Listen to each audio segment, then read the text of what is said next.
Lamine Yamal গতরাতে Barcelona জার্সিতে যেন আমাদের লিওনেল মেসির কথা নতুন করে মনে করিয়ে দিলেন।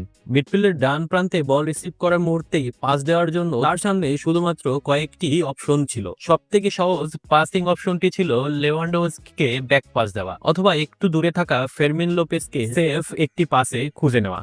ফেরমিন তখন দুই মাদ্রিদ ডিফেন্ডারের মাঝামাঝি একটি পকেট স্পেসে পজিশন নিচ্ছিলেন।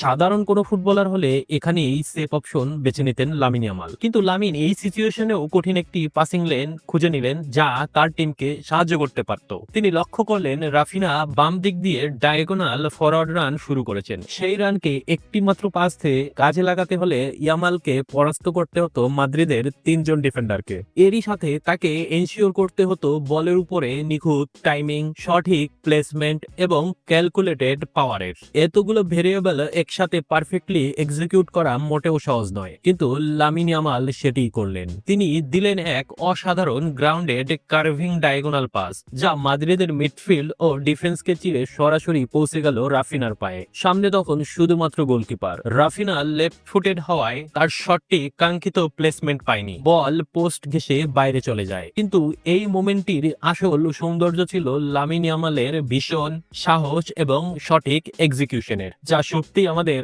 লিওনেল মেসির কথা মনে করিয়ে দিয়েছিল।